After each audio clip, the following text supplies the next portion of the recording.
Prosesi haji saat ini, menurut fikih, itu seperti jadwal pesawat. Harus tepat tanggal, hari, jam, urutan kursi, serta kaku dalam pelaksanaannya. Sehingga dalam suatu masa, dalam suatu saat, tumplek 2-3 juta manusia di satu tempat. Penuh tempat itu. Berapa luas sih Masjidil Haram? Nggak luas. Oh, bisa diperluas, naikkan ke atas. Naik ke atas bisa. Ya, tapi mau berapa tingkat lagi? Sekarang sudah 3 tingkat, diameternya sudah 1 kilometer, 2 kilometer, mau berapa kilometer? Tanggal 8 Zulhijjah, persiapan dan ikhram di mikat. 9 Zulhijjah, wukuf di Arafah. Tumplek gitu.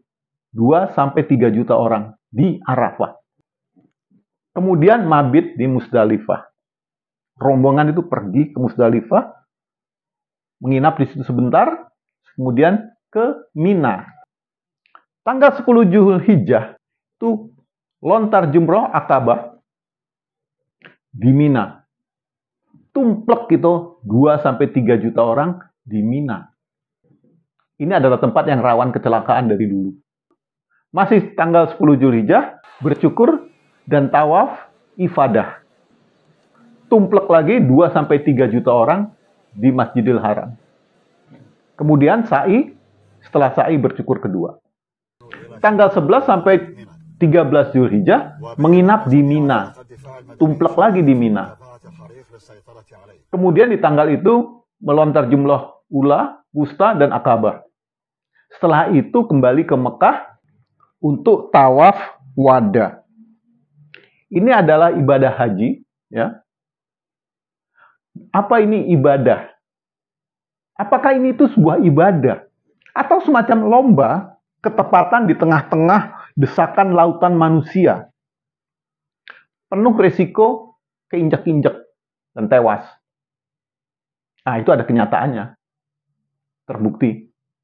Berkali-kali itu sering terjadi. Tewas, keinjak-injak.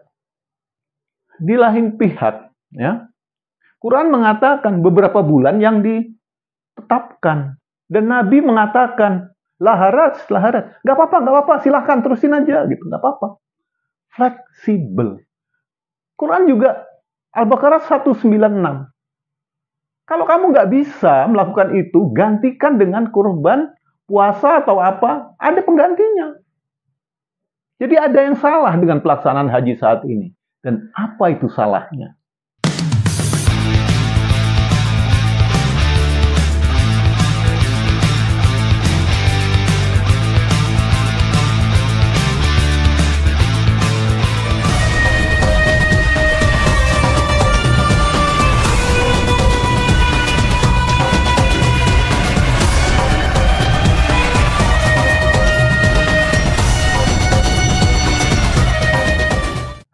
Ratusan orang, bahkan ribuan orang mati tiap dekade di dalam haji. Ironisnya, kecelakaan itu sering terjadi pada saat lempar jumroh, lempar setan. Jadi setan itu dilemparin gitu. Mungkin setan itu melawan, dan akhirnya terjadilah suatu tragedi yang menimpa orang-orang yang nggak punya akal. Yang tidak menggunakan akalnya itulah yang jadi korban daripada perlawanan setan barangkali. Saya nggak tahu. Oh Tuhan. Ironis kan? Ironis. Anda beribadah, kemudian Anda celaka. Siapa yang mau disalahkan kalau gitu? Tuhan. Kenapa nggak belain gitu ya? Katanya Islam itu rahmatal lil alamin. Rahmat untuk semua alam. Tapi untuk ibadah haji ini, malah bukan rahmat buat kaum muslimin. Tidak semua, sebagian. Tapi juga mungkin ya bahwa kaum muslimin tidak mengikuti apa yang diperintahkan oleh Quran. Ya nggak bisa disebut dia sebagai seorang muslimin kalau dia nggak mengikuti Quran kan. Islam itu adalah agama yang menggunakan akal. Surat Yunus ayat 100. Allah menimpakan murkanya kepada orang-orang yang tidak menggunakan akalnya. Ya tadi itu tadi, lontar jumrah udah tahu bahwa jam itu tuh bakal penuh, ya, semua orang bakal numplek ke situ, masih dilakukan, ya kena aja situ. Dia murkai sama Tuhan, bukannya dapat pahala malah dapat murka. Dan ada lagi Al-Isra 72. Siapa yang buta di dunia, buta juga di akhirat. Artinya apa? Kalau kamu nggak bisa mikir, ya nggak bisa mikir gitu di dunia, oh sisanya nanti di akhirat. Jadi mikirlah. Kalau kita mau berhaji itu, gunakan akal kita. Fikih adalah hasil pemikiran manusia, yaitu ulama-ulama zaman dulu. Sekarang juga masih berkembang, tapi patokan utama adalah ulama-ulama masa lalu. Syafi'i, Hambali, Maliki, Hanafi. 3 itu untuk Sunni. Syiah mereka ada lagi lah. Saya nggak tahu Salafi. Akibat daripada menggunakan sistem sanad, artinya apa? Saya berguru kepada si A, si B, si C, terus sampai ke ujung sana. Itu kalau ada kesalahan di ujung sana, di sini juga ikut salah. Apalagi kalau ngikutinya secara setia lagi, wah cilaka itu. Salah di sana, salah di sini. Problemnya di sana, kalau di ujung sebelah sana itu yang dulu zaman Bahala itu sudah mempersempit Islam, di zaman kita ini juga makin sempit.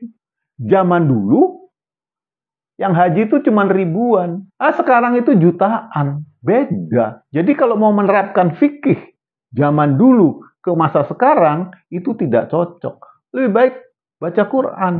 Kenapa? Ya Quran itu adalah petunjuk dari Tuhan, bukan petunjuk dari manusia. Sekarang begini ya, kalau setiap tahunnya ada potensi 10 juta orang untuk berhaji. Dikasih kuota 3 juta. 7 juta harus menunggu tahun-tahun berikutnya. Tapi setiap tahun itu 10 juta terus. Terus nanti yang berikutnya bagaimana? Makin lama makin panjang itu antrian. Betul nggak? Apakah Masjidil Haram itu bisa menampung 10 juta? Mau nggak mau dia harus naik, terus tinggikan terus. Biaya itu. Dan belum tentu juga bisa menampung segitu banyaknya untuk 5 hari itu. Nggak bisa. Jadi kalau Anda mau masih mengikuti imam-imam itu, Imam Syafi'i, Imam Hambali, Syafi'i, whatever, ya, ulama-ulama itu, Anda harus ingat, ada suatu ayat yang memperingatkan Anda untuk tidak mengikuti itu. Al-Isra ayat 71 dan 72. Ingatlah pada hari ketika kami panggil setiap umat manusia dengan imam-imamnya. Maka, siapa yang diberi catatan amalan di tangan kanannya, maksudnya catatan kebaikan, mereka akan membaca catatannya dengan bahagia dan mereka tidak akan dirugikan sedikit pun. Siapa yang buta di akhirat pasti akan buta dan lebih tersesat lagi di akhirat nanti. Artinya apa? Kalau kamu mengikuti imam, nggak ada jaminan kamu itu bisa masuk surga. Kalau imamnya salah atau imamnya ya nggak bener lah gitu. Mungkin imamnya itu oke untuk zamannya, tapi tidak oke untuk zaman sekarang. Ya kan? Dan nanti ketika di akhirat kamu ditanyain, kenapa kamu nggak berhaji? Kamu jawab, ya Tuhan, aku nggak dapat kuota. Oh, gendeng kata Tuhan. Emangnya siapa yang bikin aturan itu? Kamu ngikuti aturan siapa? Apakah tidak terlintas di benakmu, di otakmu, bahwa Allah itu memberikan suatu kewajiban yang tidak bisa kamu lakukan. Kalau kamu berpikir bahwa Tuhan memberikan kewajiban yang tidak bisa dilakukan, itu sama aja mengatakan bahwa Tuhan itu nggak beres gitu, nggak pakai akal Tuhan. Yang nggak pakai akal itu Tuhan apa kamu? Tuhan akan tanya lagi, apa kamu nggak ngecek di Quran?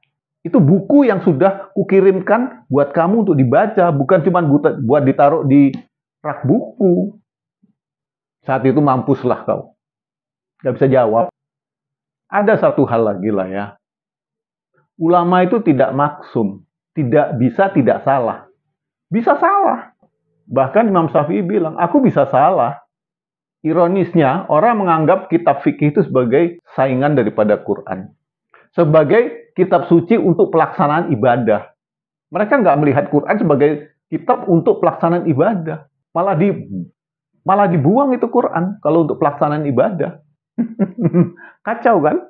Orang Islam meletakkan Quran sebagai sumber kedua setelah fikih untuk urusan ibadah, ritual-ritual ibadah.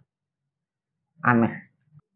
Quran memberikan fleksibilitas masa berhaji dan memberikan alternatif bila salah satu ritual atau beberapa ritual atau ritual-ritualnya yang tidak bisa dilakukan. Karena suatu hal dan hal lain nggak bisa dilakukan, kasih alternatif sama dia. Kalau nggak bisa alternatif itu, kasih alternatif yang lain. Demikian fleksibelnya. Itu seperti wudhu. Kalau nggak ada air, pakai tayamum, pakai debu, gitu. Ada solusinya. Ada alternatifnya. Kelonggaran waktu. Al-Quran, Al-Baqarah, ayat 197. Beberapa bulan yang ditetapkan. Bukan 5 hari. Beberapa bulan itu dirinci menjadi 4 bulan. At-Taubah ayat 2 dan 3 dan kemudian dilanjutkan dengan ayat 36. Silahkan baca. Kemudian bulan-bulan haram itu dirinci kembali dengan hadis Sahih Al-Bukhari 3197, yaitu bulan Zulkaidah, Zulhijjah, Muharram, dan Rajab. Saya bacakan hadisnya.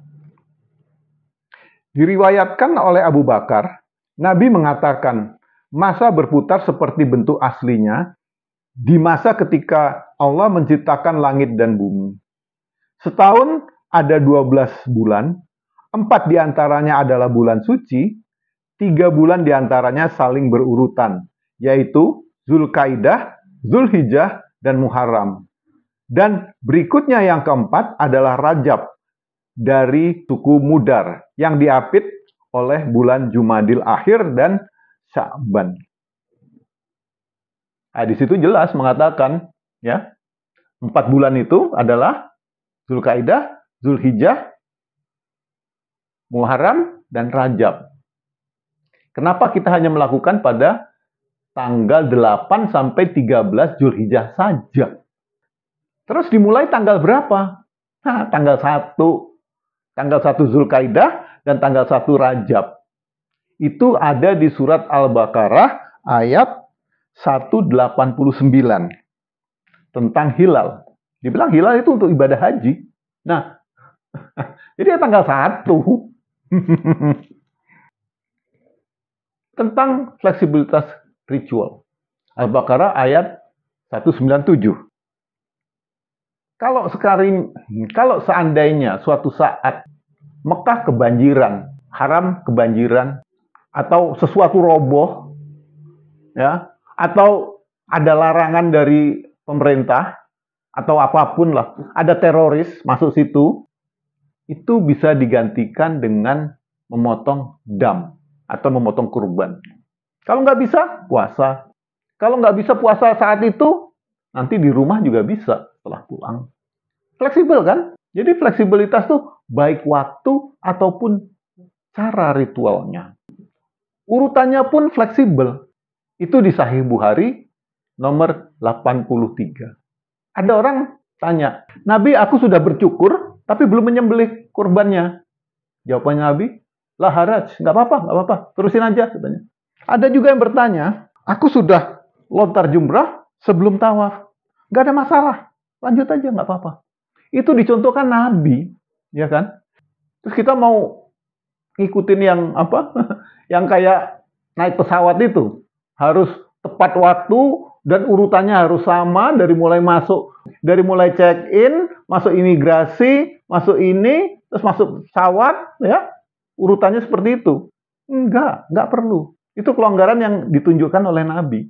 Sekarang apa dampaknya ketika kita terlalu strict, terlalu ketat, terlalu ikut fikih? Ya, ini saya bacakan aja lah. Ya. Akibat daripada haji dilakukan atau dipadatkan menjadi 5 hari, itu panitianya panik. Jamaah kelelahan. Fasilitas pelayanan digenjot habis selama 5 hari ini. Infrastruktur itu juga digenjot sampai habis. Bahkan masih kurang. Setiap tahun itu harus dibangun terus. Diperbesar. Bukan diperbesar meluas, tapi ke atas larinya. Lontar jumroh sekarang itu sudah berapa tingkat? Karena apa? Untuk mengakomodasi jemaah haji yang semakin banyak. Mau berapa tingkat lagi lontar jumroh? 100 tingkat? Gendeng. Naiknya itu yang capek. Pakai lift lagi nanti. Oke, anyway, ya. Terus belum lagi rawan kecelakaan. Oh Tuhan. Ironisnya bahwa Quran tidak pernah mewajibkan haji pada masa 5 hari ini. Nggak ada itu, harus mulai tanggal 8, selesai tanggal 13 itu nggak ada di Quran ya. Nabi juga tidak melakukan hal itu. Nanti kita lihat. Karena apa? Ada yang salah di dalam memahami riwayat Nabi. Nabi itu melakukan haji itu 4 kali. Bukan sekali, bukan. 4 kali, Bo. Dan semua syah menurut Quran. Itu di video berikutnya. Jadi sekarang ginilah, apa gunanya ya teknologi dan akal pikiran Anda kalau Anda membaca Quran itu nggak dipakai itu semua? Percuma. Pada episode berikutnya, kita akan membahas lebih detail untuk menjawab pertanyaan, apakah benar haji itu hanya 5 hari atau 4 bulan? Kita sudah mengerucut 4 bulan ya. Apa saja dalil Quran dan hadisnya? Itu yang penting. Bukan dalil fikih ya. Saya tidak mau berbicara dalil fikih. Dalil Quran dan hadis yang nggak pernah dilihat sama ulama-ulama itu nggak pernah ngeliat itu. Dalil Quran dan hadis yang tidak dipertimbangkan oleh para ulama itu. Dianggap nggak ada gitu. Malah disangkal oleh mereka. Bahwa itu sebagai dalil itu disangkal. Oh enggak gitu. Kalau Anda penasaran, kapan waktu haji yang syah menurut Quran dan hadis? Tunggu video berikutnya. Dan kalau Anda tertarik dengan topik ini atau dengan video ini, silahkan berbagi dengan teman-teman Anda yang berumur 30 tahun ke atas. Atau yang kakek-kakek juga nggak apa-apa. Karena berhaji di luar yang 5 hari ini itu jauh lebih nyaman, aman, murah, dan ringan. Kalau Anda menganggap bahwa video ini menarik, silahkan ketik 5 di kolom komentar. Supaya saya bisa mengukur animo daripada penonton-penonton kita ini. Dan ketik 3, kalau Anda cuek aja lah, nggak menarik. Terima kasih untuk itu. Jangan lupa subscribe dan klik notifikasi supaya pada video berikutnya Anda memperoleh notifikasi. Terima kasih. Saya Syekh Imam Semar Al-Kathir Kalkal Jal Muskila Al-Jawi mengundurkan diri. Goodbye. Goodbye. Goodbye. Goodbye. Sayonara. Auf Wiedersehen. Sampai jumpa lagi. See you later, alligator.